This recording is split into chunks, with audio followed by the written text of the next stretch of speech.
ये वेदांत आश्रम कोई साधारण थोड़ी। देखिए कितने वेद पाठी बटुक आपके सामने बैठे हुए, और ये बच्चे ऐसे वैसे नहीं है। नहीं तो इस उम्र के बच्चों को आप अपने घर में देखो, सोते हुए मिलेंगे, आंख रगड़ते हुए मिलेंगे, और सोते से उठते से ही कहेंगे मम्मी चाय। आप परेशान हो जाओगे जगा करके, और इन बच्चों को कोई नहीं जगाता। अपने आप ये बच्चे 4 बजे जग करके सुबह गायत्री मंत्र का जाप करते हैं, संध्या करते हैं, ठाकुर जी की आरती में खड़े होते हैं, वेदाध्ययन करते हैं। साधारण थोड़ी। अभी आप चले जाओ गौशाला में, सारी गौ माताओं का मुख इधर उन्मुख है, क्योंकि वो भी कथा सुन रही है। ये एक अद्भुत नजारा होता है जो दृश्य आपको देखने की। तीर्थराज प्रयाग नहीं तो क्या है आपका वेदांत आश्रम को अगर अभी नहीं समझ पाया तो कुछ दिन में और देखो आपको समझ में आएगा। ये वेदांत आश्रम कोई सामान्य मंदिर नहीं है। किसी भी मंदिर में अगर इस क्षेत्र में विदिशा जिले में अगर इतनी कथाएं एक स्थान में लगातार हुई हो, और इतने श्रोता कहीं पर उपस्थित हुए हो, इतने संतों का शुभागमन हुआ हो, इतने भंडारे हुए हो, तो आप देखो ये ठाकुर जी की कृपा नहीं, बाबा जगन्नाथ दास जी महाराज की कृपा नहीं तो और क्या है। इसी रूप में उनकी कृपा को देखा जाता है। तो मुद मंगलमय संत समाजू जो जगदिंगम तीर्थराजू, ये चलता फिरता तीर्थराज प्रयाग की मैं वंदना करता हूं। और कहते हैं बिना सत्संग के विवेक आपको मिल ही नहीं सकता। विवेक और ज्ञान में बड़ा फर्क है। ज्ञान तो किसी वस्तु का ज्ञान हो जाना ज्ञान है, लेकिन विवेक उसे कहते हैं जो अपेक्षित अनपेक्षित वस्तु का विभेद करने के बाद में क्या स्वीकार्य है, क्या हमें प्रयोग में लेना है, क्या नहीं करना है, उसको अलग अलग कर दे। क्षीर नीर विवरण गति हंसी, जो दूध और पानी को अलग अलग कर दे उसे विवेक है। और ऐसा विवेक किसी शिक्षक के चरणों में बैठने से नहीं मिलेगा। ऐसा विवेक किसी कॉलेज स्कूल यूनिवर्सिटी में नहीं मिलेगा। चेतना की किरण जब भी फूटेगी तो संतों के बीच में ही जाकर के बैठेगी, सत्संग में ही फूटेगी और कहीं नहीं। इसलिए कहते हैं सत्संग का महत्व क्या है। बिना सत्संग के विवेक नहीं होगा। और ये सारी चीजें आप अपने प्रयास से, अपने सत्कर्मों से, प्रयास से प्राप्त कर सकते हो, लेकिन सत्संग जब भी मिले तो ईश्वर को धन्यवाद देना कि हे ईश्वर तेरी कृपा के ये सत्संग नहीं मिलता सकता था। गोस्वामी तुलसीदास जी से किसी साधक ने पूछा कि महाराज प्रभु कृपा करते हैं तो कैसे प्रतीति होती है कि भगवान की कृपा है। तो कहते हैं कि बिनु भगवान जब कृपा करते हैं तो क्या होता है। कहते हैं जब द्रवय दीन दयालु राघव तो साधु संगति पाइए। जब ठाकुर जी द्रवत होते हैं तो धन पैसा वैभव नहीं देते, सत्संगति दे दें तो समझना भगवान की कृपा है। और ये सत्संगत कैसे देते हैं भगवान का। सत्संग केवल हमारे समायोजन से नहीं होगी। जब तक आपके दिल के अंदर के ठाकुर जी आपको प्रेरित नहीं करेंगे तो आप बगल में बैठे रहोगे, लेकिन घर से निकल करके सत्संग में नहीं आ पाओगे। आप सभी लोग सौभाग्यशाली हो जो वहां से निकल करके यहाँ सामने आकर के बैठ गए। हमें आज से मॉरिशस से फोन आया कि हमारा पहले दिन की आधी कथा नहीं सुन पाए। हमने कहा क्या करें, गाड़ियों का समस्या थी इसलिए ये चैनल व्यवस्था हमारे नहीं आ पाई। आप यूट्यूब चैनल को भी सब्सक्राइब कर लो स्वामी राम कमल दास वेदांती को, तो उसमें कोई समस्या आएगी नहीं चलती, क्योंकि वो तो हम भी चालू कर लेते हैं अपने फोन से ही। अमेरिका से जो आप लाइव देखते हो उसमें हमारी टीम थोड़ी जा पाती कहीं पर। वहाँ तो हम ही टीम के हेड होते हैं, अपने ही सामने लगा करके रख लेते हैं। 10 मिनट कहते हैं लगाने में, हमारा ये भी सेटअप कर रहे हैं, अमेरिका वाले लोग देखते हैं। तो कहने का मतलब ये है कि ये कथा आपके अंदर जब तक परमात्मा की कृपा उद्भूत नहीं होगी तब तक आपके सद्विचार नहीं जगेंगे और आप यहाँ उठ करके नहीं पहुँच पाओगे। इसलिए प्राचीन काल की जो माताएं होती थी वो 3 बजे जग करके चक्की चलाती थी, और आप 4, 5, 6 बजे जग करके कथा में नहीं आ पा रहे हो टाइम से। हमने सबका एक एक का टाइम और मिनट नोट किया है, ध्यान रखना। इसलिए बिनु सत्संग ठाकुर जी की जब कृपा होगी तो ही आप यहाँ तक आपके कदम आ पाएंगे। बिनु सत्संग राम कृपा बिनु सुलभ न सोई। विभीषण ने श्री हनुमंतलाल जी महाराज को देख करके क्या कहा।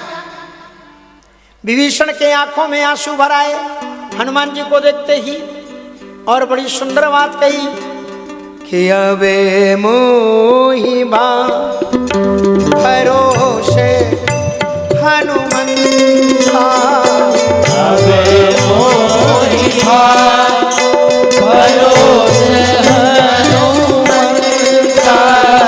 बिनु हरि कृपा नहीं संता, बिनु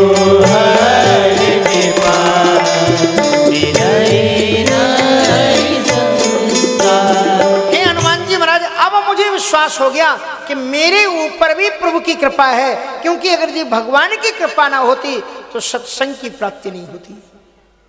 इस सत्संग में आपके कदम जल्दी उठो और आ जाओ टाइम से। ऊपर मत देखो आकाश को, धरती को मत देखो कि नीचे गीला है, ऊपर से पानी बरसने वाला है। बस आप सामने सामने देखो, ठाकुर जी को और चले आओ। बिनो सत्संग विवेक न होई राम। तो सत्संगति में भगवान की कृपा होती है। और सत्संग करने से मिलता क्या है? वाल्मीकि नारद घट जोनी, निज निज मुखन कही निज होनी, निज निज मुखन कही निज हो। सत्संग के महत्व को जानना है तो महर्षि वाल्मीकि, महर्षि नारद और महर्षि अगस्त्य की जीवनी को पढ़ो। उन्होंने खुद बताया है कि सत्संग के पहले मैं क्या था और सत्संग के बाद में मैं क्या बन गया। वाल्मीकि नारद जी महाराज भागवत में बताते हैं व्यास जी को कि मैं एक दासी का पुत्र था और संतों की कृपा हुई तो देखिए, चरण प्रछाल संत शीत सो अनंत प्रीति, जानी रसरीति ताते हृदय अति भायो। आज मैं ब्रह्मपुत्र नारद बन गया, ये संतों की कृपा है। संतों के बीच में जाओगे तो आपको क्या मिलेगा? 5 चीजें मिलेंगी, नोट कर लेना। 5 चीजें क्या क्या मिलती है संत के पास में? मति कीरति गति भूति भलाई, मति कीरति गति भूल भलाई, जो जे जहाँ जे पाई, जो जे जनन जहाँ ने पाई। 5 चीजें क्या क्या मिलता है सत्संग में जाने से? मति, आपकी जो बुद्धि में वहां पोए के उल्टे सीधे विचार आते हैं ना, गलत स्वप्न दिखलाई पड़ते हैं, गलत विचार आपके मन में आते हैं, एक दूसरे के प्रति हिंसा का भाव आता है, तो सत्संग में आप प्रतिदिन आओ, आपको गलत स्वप्न दिखने बंद हो जाएंगे। मति, अच्छी बुद्धि आ जाएगी। मति। दूसरी चीज मिलती है, बोले कीर्ति। सत्संग में आने वाले के लिए कीर्ति मिलती है, उसकी प्रशंसा होती है। घर के लोग कहते हैं मेरे बच्चे सत्संग करते हैं, लोग कहते हैं ये बड़े अच्छे बच्चे हैं, ये सत्संग में जाते हैं। अच्छी माताएं सत्संग में जाती हैं। सत्संग वाले का लोग विश्वास करते हैं। अगर आपकी दुकान है ना तो आपके यहाँ पर 10 ग्राहक ज्यादा आएंगे, यार ये भगत है, ईमानदारी से सही सामान देगा, कीर्ति होगी। मति कीरति और गति, आरक्षण हो जाता है, रिजर्वेशन हो जाता है। कहाँ? ठाकुर जी के धाम में। कि मरोगे तो नरक नहीं जाओगे। सत्संग जिसने सुना है उसकी कभी अधोगति होती ही नहीं है, ये पक्की गारंटी है। ये चौपाई बताती है कि मति कीरति गति। और चौथी चीज क्या मिलती है? भूति। भूति मानी धन, वैभव विभव भूति कर रखे। भूति मानी होता है धन। सत्संग में जाने वाले को धन मिलता है। कहा महाराज धन कहाँ बढ़ता है? हमें बताइए, हम तो सीधे चले जाते हैं, हम प्रसाद लेके चले जाते हैं, पैसा भी बढ़ता है क्या कहीं सत्संग में? हाँ, यहाँ इतना धन मिलता है कि पूछो मत। जो यहाँ आते हैं सत्संग में माला माल हो जाते हैं, लेकिन उस धन को पहचानना पड़ेगा। उसे पहचाना था मीरा ने, और मीरा ने घोषणा कर दी मुझे सत्संग में धन मिल गया। क्या मिला?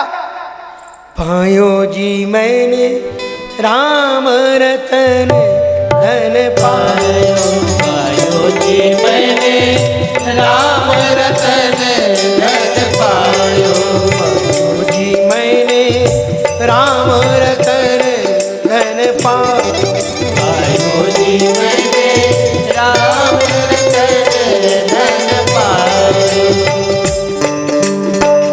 सत की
दिन दिन बढ़त सवायो पायो जी मैंने राम रतन धन पायो पायो जी मैंने राम रतन धन पायो।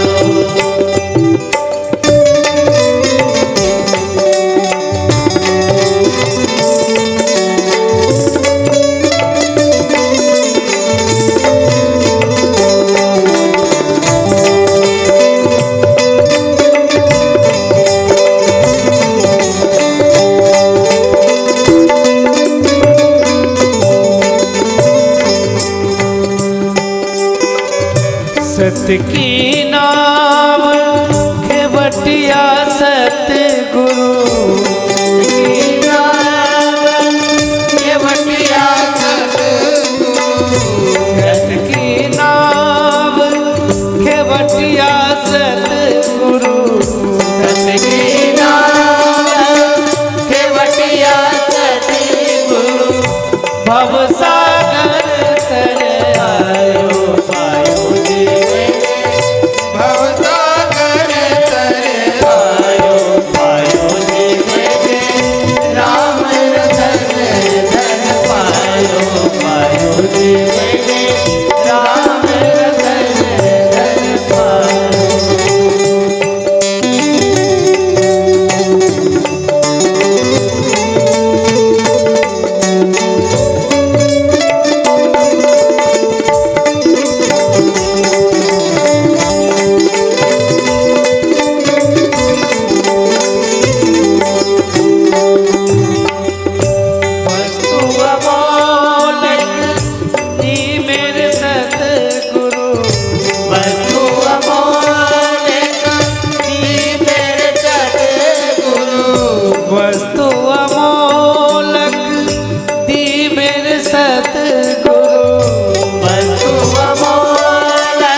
सबसे बड़ा धन ये राम नाम है।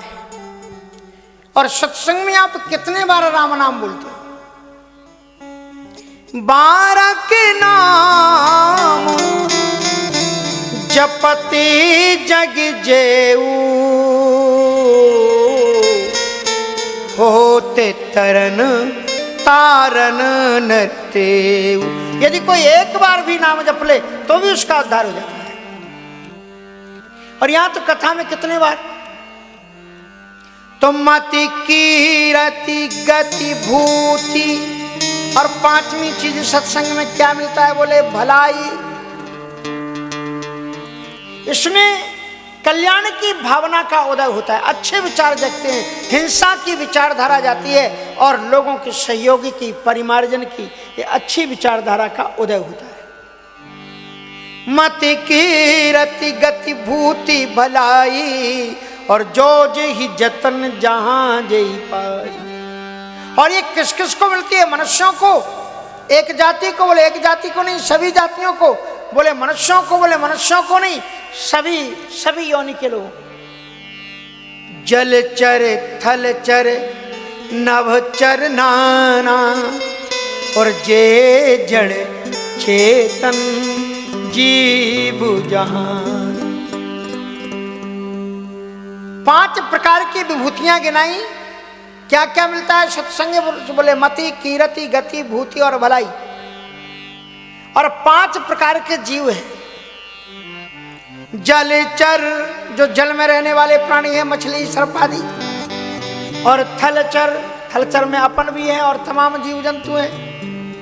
जलचर थलचर नवचर, आकाश में जो चलते हैं पशु पक्षी आदि। जलचर थलचर नवचर नाना और जे जड़ चेतन। और जड़, इनमें भी जीव होते हैं। जो वृक्ष है ना, जड़ है, अपनी जगह से खिसक नहीं सकते। और आपको मालूम होगा इन वृक्षों में भी प्राण होते हैं, इनमें भी आत्मा है। अब तो विज्ञान ने सिद्ध कर दिया है कि पृथ्वी जब अपने और घातक को आते हुए देखते हैं, अगर बगल में किसी ने पेड़ को कुल्हाड़ी से काटा है, तो वो जब तक चला नहीं जाता है वहां से, तब तक अगल बगल के वृक्ष भी दिल में धड़कन रहती है। मशीनें लगा करके देखी गई और पता लगा कि ये वृक्ष धड़क रहे हैं कि इसको काटने के बाद में कहीं हमें भी काटेगा। अमेरिका के न्यूयॉर्क, कैलिफोर्निया में सैन होजे में एक माता जी शांति शर्मा जी हमारे शिष्य हैं।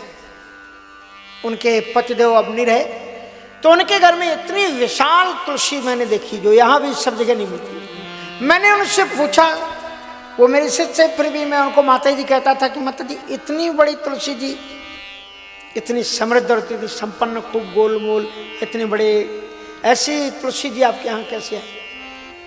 तो उन्होंने बताया कि महाराज जी हमने इनको अपना सहेली बना लिया है। हमने कहा तुलसी जी को सहेली कैसे बनाते हैं? कहा हम इनसे प्यार करते हैं, हम इनको अंग्रेजी में अपनी भाषा में बोला करते हैं कि हम तुमको प्रेम करते हैं। और बीच बीच में इनके पास में जाकर के हाथ धोके, तुलसी को ऐसा नहीं चाहे जब छू दो, तो बोले हाथ धोके बीच बीच में 3-4 बार बैठ के उनके पास में ऐसे ऐसे हाथ फेर देते हैं उनके ऊपर। और बोले जब हम खाली टाइम पर रहते हैं, कुछ काम करते हैं, तो इन्हीं के पास में बैठ करके करते हैं। तो वृक्षों को भी ये अनुभव, किसी वृक्ष के पास आप प्रतिदिन जाओ और अपने हाथ से आप पानी डालो, आपको पता लग जाएगा कि वृक्ष तुम्हारे प्रेम से फल फूल रहा है, आगे बढ़ रहा है।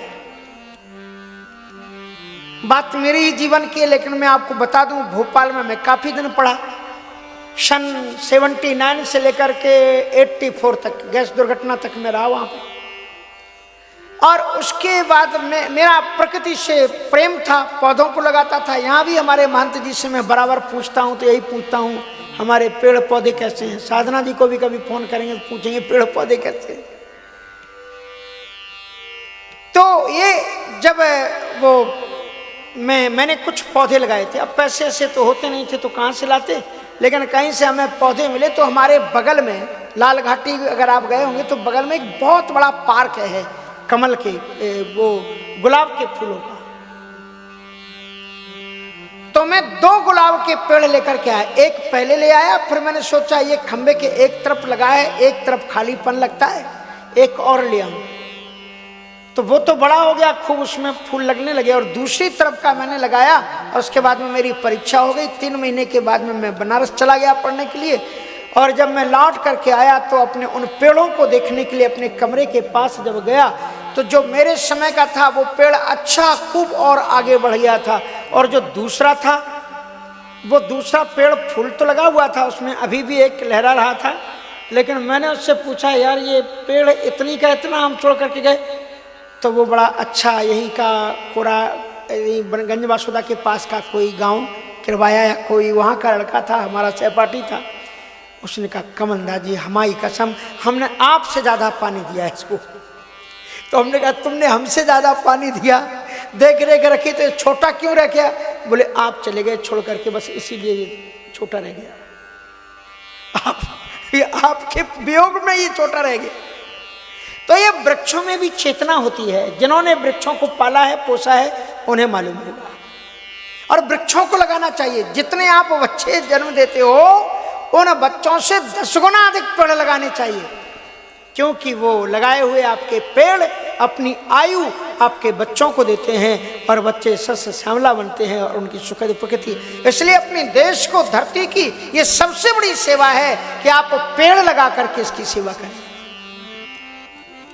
पेड़ कभी काटना नहीं चाहिए। और कदाचित किसी मजबूरीवश आपको एक पेड़ काटना पड़े तो ब्राह्मण से उसका पूजन कराओ और उस वृक्ष से क्षमा मांगो कि हम आपके रूप में हम 10 और वृक्ष आपकी ही जाति के लगाएंगे, यहाँ से आपको हटाना पड़ रहा है, और 10 वृक्ष लगाओ तो आपको पाप नहीं लगेगा। नहीं तो एक पेड़ को काटने का बहुत बड़ा पाप लगता है। समझ लेना बहुत बड़ा पाप लगता है। कितने पक्षियों के घर उजड़ जाते हैं। तो कहने का मतलब ये कि जड़, ये जो वृक्ष हैं ये जड़ हैं, ये भी जीव हैं। मति तो क्या क्या, जलचर, थलचर, नवचर, नाना जे जड़ और चेतन। ऐसे चेतन जो जड़ हैं और ऐसे जड़ जो चेतन हैं, ऐसे जड़ जो चेतन हैं वो हैं वृक्ष, और ऐसे चेतन जो जड़ हैं ऐसे होते हैं मूर्ख मनुष्य। जो मनुष्य तो रहते हैं लेकिन उनमें चैतन्यता नहीं होती, सदा सहता नहीं होती, उनमें दया नहीं होती, बड़ी निष्ठुर भाव रहता है। ऐसे लोग दिखने में तो मनुष्य होते हैं, तिनके खरस्वान विखान न द्वय। तुलसीदास जी कहते हैं बस केवल उनके सींग और पूंछ दिख नहीं रही है, पर मनुष्य के रूप में वो पशु हैं। और संस्कृत में एक श्लोक हमें पढ़ाया जाता था कि कौन है मनुष्य पशु हैं। कहाँ येषां न विद्याम न तपो न दानम ज्ञानम न शीलम न गुणो न धर्म ते मर्तिलोके भूभार भूता मनुष्य रूपे मृगा चरन्ति। मनुष्य के रूप में वो पशु है, उनको मनुष्य जाति से अलग कर दिया। तो ये 5 प्रकार के प्राणी हुए। इसलिए रामचरितमानस में कहते हैं एक मूर्ख और एक सठ। मूर्ख और सठ एक ही होते हैं कि अलग अलग होते हैं? गोस्वामी जी कहते हैं कि सठ अलग होते हैं और मूर्ख अलग होते हैं। अब जरा आप इस बात को नोट कर लो कि सठ किसे कहते हैं और मूर्ख किसे कहते हैं। कहा सठ मूर्ख से अच्छे होते हैं। सठ वो होते हैं जो जानते नहीं और गलत मार्ग पर चल पड़े। जो जानते नहीं गलत मार्ग पर चल पड़े और फिर गलती कर रहे हैं कुसंगति के कारण, अगर उन्हें सुसंगति मिल जाए तो वो सुधर जाए। तुलसीदास जी लिखते हैं कि सठ सुधि रही सते संगति पाई। सठ सुध रही सठ संगति पाई। सठ सुधि रही सठ संगति पाई। सठ सुध रही सठ संगति पाई। पारस परस धातु सुहाई। पारस परस धातु सुहाई। जो सठ होते हैं कुसंगत से वो सठ हो गए, तो यदि उन्हें सुसंगति मिल जाए तो वो सुधर जाते हैं। सठ सुधि रहे सत्संगति पाई। जैसे कि पारस परस कुधा। Goswami Tulsidas ji is giving example of paras. Like when a arm come to touch in pars, that confirm and refund in स्वर्ण, स्वर्ण में वो परिवर्तित हो जाता है। लेकिन मूर्ख कौन होता है मालूम? मूर्ख के बारे में गोस्वामी जी लिखते हैं, बोले मूर्ख हृदय न चेत और जो गुरु मिला ही बिरंच सम। बोले मूर्ख इतना मूर्ख होता है कि गुरु जी उससे कुछ नहीं कर सकते। अरे साधारण गुरु की बात तो छोड़ो, अगर उसके जीवन में ब्रह्मा जी ही गुरु बन के क्यों ना आ जाए तो भी समझाएं बेटा ये जरूरी है करो। हाँ हम तो हम। मूर्ख हृदय न चेत जो गुरु मिलहि बिरंच सम। और फूले, एग्जाम्पल उदाहरण, बोले फूले फरे न बेत यद्यपि सुधा बरसहि जल। मूर्ख के सामने यदि ब्रह्मा जी भी गुरु बन करके आ जाए तो भी समझने वाला नहीं है, समझने वाला नहीं है। और उदाहरण देते हुए कहते हैं बेत। बेत का वृक्ष देखा है? बेत को आपने देखा है? जगन्नाथपुरी कितने लोग गए? हाथ उठाना। जगन्नाथपुरी जब जाते हैं वहां पर लोग प्रतीक के रूप में वहां से वो बेत की डालियां लेके आते हैं। सूखी सी जो छड़ियां रखी रहती है ना, एकदम सूखे सूखे, जो बेत लोग लेके चलते हैं ना। पुलिस के हाथ में भी जो डंडा होता है वो भी बेत का होता है। वो बेत उनका नाम नहीं है, बेत एक वृक्ष की जाती है। वो बेत एक पैदा होता है वहां,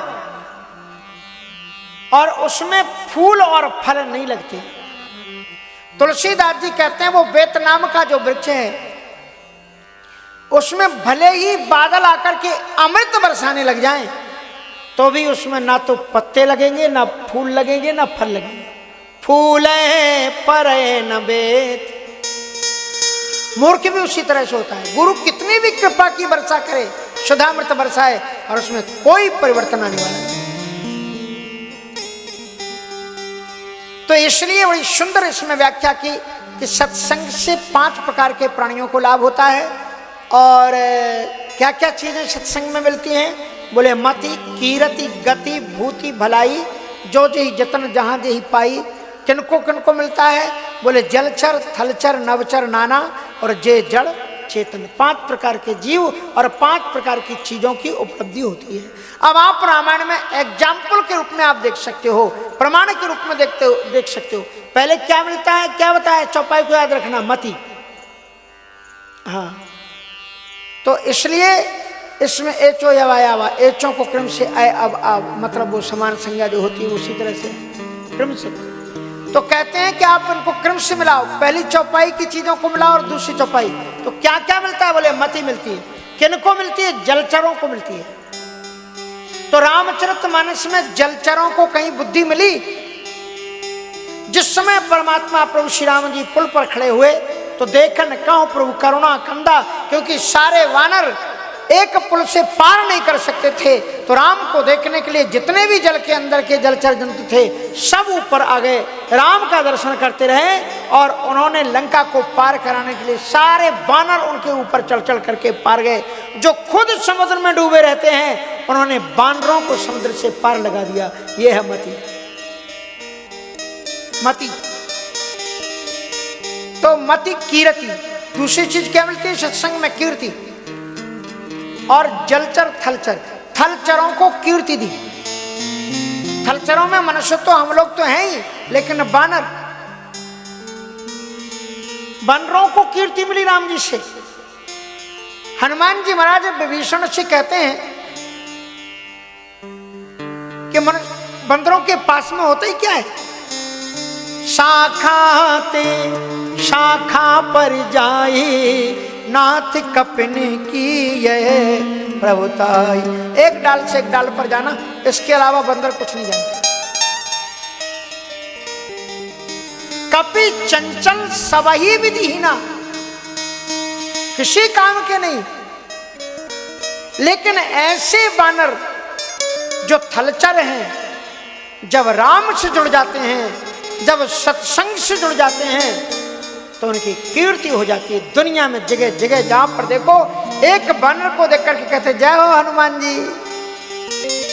ये बानरों को हनुमान जी के नाम से खूब खूब केला खाने को मिलते हैं। हाँ, कहां हनुमान जी, कहां जे बंदर। लेकिन केवल आकृति है उनकी तरह, तो भी कितना सम्मान मिलता है। और श्री राम जी ने क्या गजब की कीर्ति इन बानरों की स्वर्ग में पहुंचाई, पाताल में पहुंचाई और मृत्युलोक में की।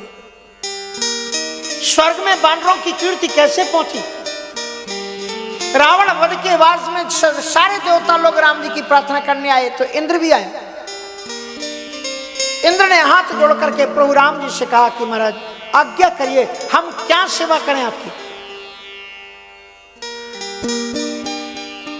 कहा सुनहु सखा, हे सखा, हे इंद्र, ये जितने भी बानर हैं मम हित लागे जन्म इन्हारे, मम हित लागे जन्म इन्हारे। मेरे लिए इन्होंने प्राण चढ़ा दिए, मेरे लिए ये मर में पड़े हुए। इसलिए सकल जिया सुरेश सुजाना, सकल जिया सुरेश सुजाना। हे इंद्र, मेरा आपसे निवेदन केवल इतना है कि इन सारे बानरों को आप पुनः जिंदा कर दो। ये मेरे सखाएं ममहित लाख जन्म इन हारे भरतों ते मुझे अधिक प्यारे, इसलिए आप उनको तो स्वर्ग में इंद्र को भी बता दिया कि मुझे भरत से भी ज्यादा ये प्रिय है, तो तुम तो लगते कहां हो उनके साथ।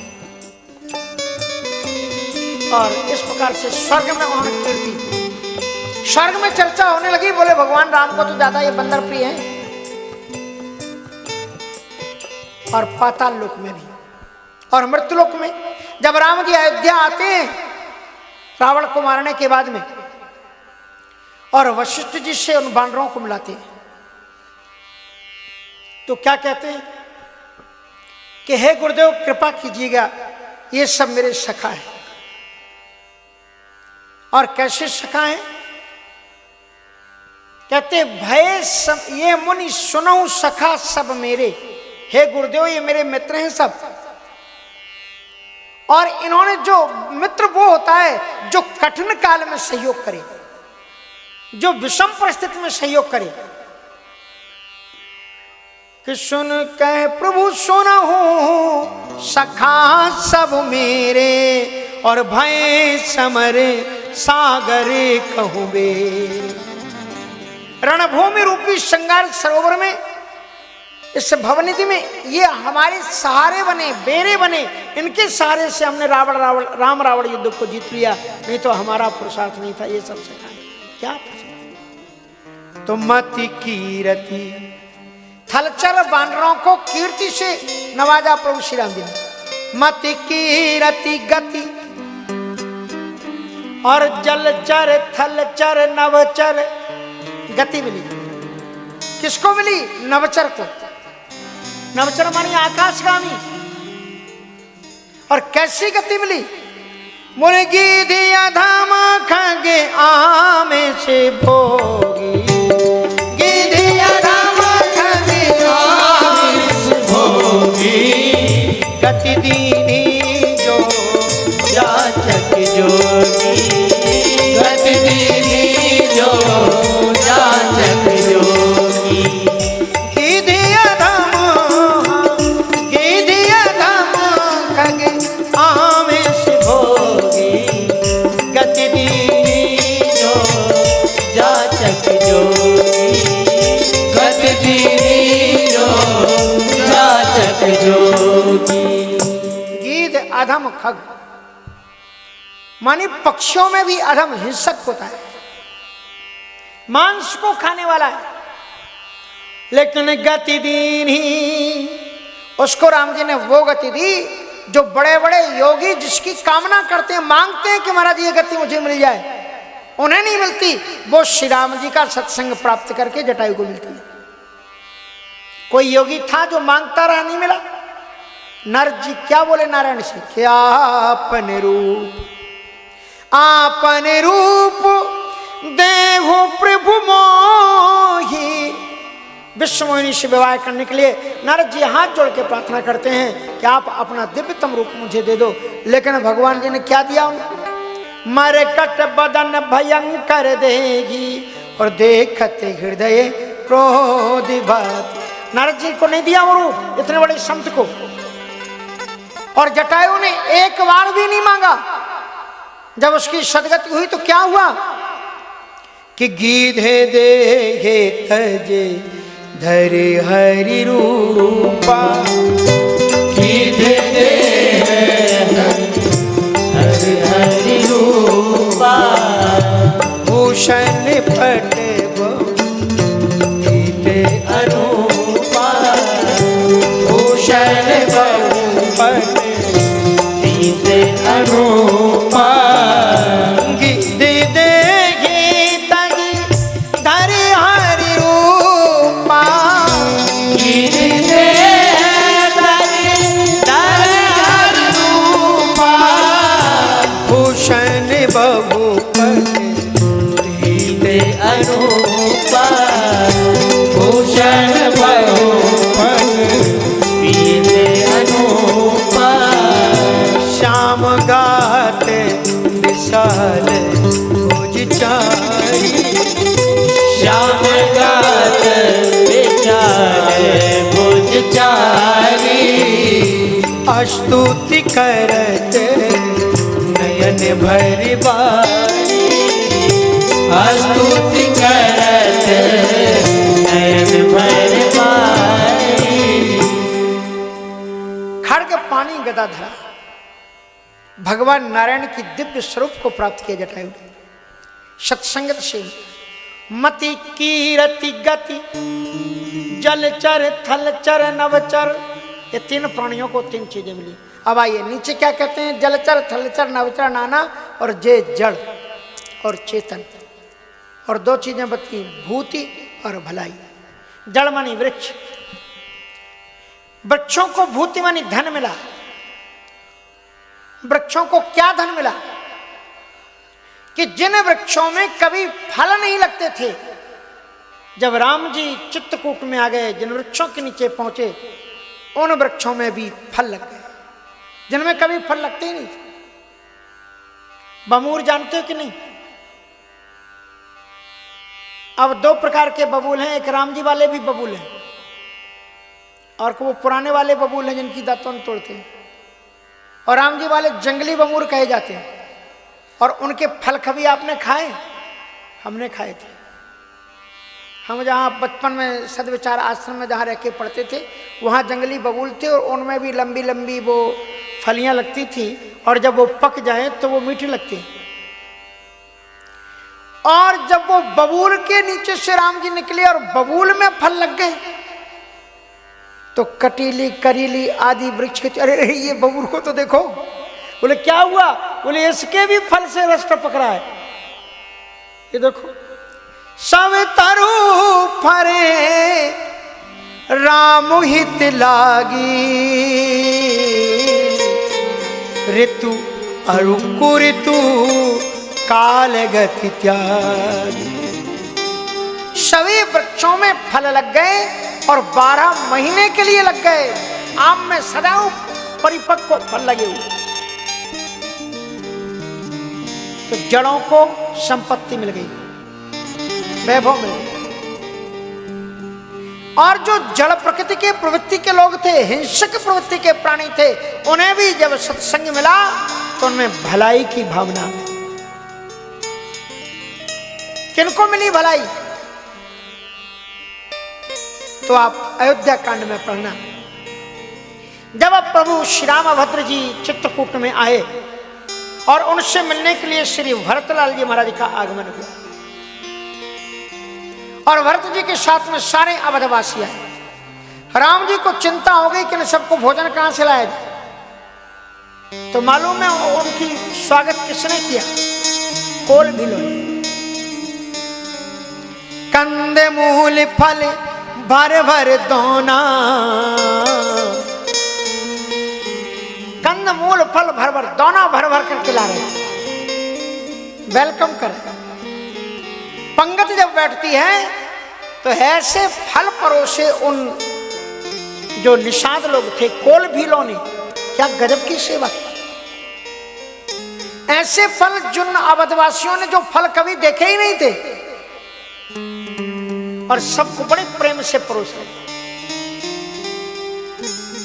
बड़े प्रेम से परोस रहे हैं। और इतने प्रेम से अब आजकल तो वो काग भोजन चल पड़ा है। काग भोजन जानते हैं ना? बफर से कहते हैं हम बेफर गए तो वहां में बेफर के बफर भोजन करते हैं। अभी हम एक क्लिप्स कोई देख रहे थे मोदी जी की, बनारस की ही थी वो, कोई गांव की महिलाओं से मिल रहे थे। उसमें उन्होंने इसका वर्णन किया, मुझे बड़ा अच्छा लगा। मोदी जी ने कहा कि ये जो बफर सिस्टम चला है इसमें व्यक्ति एक बार थाली लेके जाता है तो सोचता है कि कहीं यार बाद में ये चीज मिले कि ना मिले, तो एक की जगह पर 4 रख लेता है थाली में और आधे से ज्यादा बाद में फेंकता है। और कितनी बर्बादी होती है। उन महिलाओं से उन्होंने कहा कि थोड़ा सा तुम लोग अगर ध्यान दो, ऐसी एक पार्टी तैयार करो कि लोग बुलाएं तो वो परोसने वाले आ जाएं और प्रेम से परोसें और उतनी वस्तु परोसें जितनी। अब तुमने एक भरी हुई करछी एक 5 वर्ष के बच्चे को भी परोस दी और 60 वर्ष के नौजवान को भी आपने, नौजवान ही होते हैं 60 वर्ष तक, हाँ, तो उसको भी आपने परोस दी। तो वो बेचारा 60 वर्ष का नौजवान कहाँ, और वो तुमने 5 वर्ष के, कहाँ से कितना आधा फेंकेगा कि नहीं फेंकेगा। इसलिए रामचरितमानस में लिखा है कि कुशल रसोईया होना चाहिए। सुपोदन सुरभि सर्प सुंदर स्वाद पुनीत, और ऐसे परोसने वाले होने चाहिए बुद्धिमान विवेकी कि क्षणमा सबका परस गे, क्षणमा सबका परस गे, चतुर सुवार विनीत। 2 शब्दों से उनकी विशेषण दिया परोसने वाले की। एक उन्हें चतुर बताया, चतुर का मतलब अवस्था और देखने के बाद में उसको उन्होंने परोसा। ऐसा नहीं कि सबको बराबर परोसते चले गए, दे 4-4 गुलाब जामुन वो बाद में उसको पता लगा हमें तो डायबिटीज, सब छोड़ के चला गया। चतुर, चतुराई से देखो छोटे बड़े कौन खाता कौन नहीं खाता, उस तरह से परोसे। और विनीत, अरे ले रहे हैं कि नहीं ले रहे, तो मैं जाऊं बढ़ूं आगे, ऐसे जैसे कि परोसने झगड़ा कर रहे थे। इसलिए परोसने वाले को विनम्र होना चाहिए। बड़ी अच्छी बात मोदी जी ने कही। कई बातें ऐसी हैं जो नई नई लोग कहते नहीं, ये नेता लोग कहीं बताते हैं, ये तो महात्मा लोग हैं बता रहे हैं आपको। ये योगी और मोदी नेता थोड़ी है, महात्मा है। जब नेताओं से काम नहीं चला तो महात्माओं को आना पड़ा रंगभूमि में, क्या करें। हाँ, योगी था, हिमाचल के योगी को बुलाया ठाकुर जी ने आगे, जाओ यदा यदा ही धर्मस्य ग्लानिर्भवति वार्ता। आज तक भारत जब से स्वतंत्र हुआ, आज तक के इतिहास में अगर किसी मंदिर को इतने दिव्य धूमधाम के साथ में सजाया गया हो और बनाया गया हो और संतों को बुलाया गया हो, तो आप इतिहास बता दो। इतिहास नहीं। आज एक प्रधानमंत्री है जो संतों को देख करके प्रसन्न होता है, नहीं तो नेताओं की आंखों में साधु संत तो कंकड़ की तरह चुभते थे। ये कहां से आ गए, इन्हें हटाओ, ये बाबा लोग इनको हटाओ, एक तरफ करो। अब है कि आप थोड़ा लोग डरते हैं, नहीं तो कुछ महात्मा नहीं थे, परमात्मा के नाम पर थे, तो साधुओं का अपने आचरण के द्वारा ऐसा नाम बदनाम किया था कि संतों को चलने में भी कठिनाई होती थी। लेकिन इन दोनों महापुरुषों ने युग लौटाया। आज ट्रेन में और प्लेन में भी जहां भी जाओ तो लोग आदर की दृष्टि से भी देखते हैं कि नहीं, इन संतों में कोई योगी भी हो सकता है, कोई महात्मा भी हो सकता है। आज फिर इज्जत और प्रतिष्ठा महात्माओं की लौटी है, नहीं तो पीछे तो बहुत गड़बड़ कर दिया था।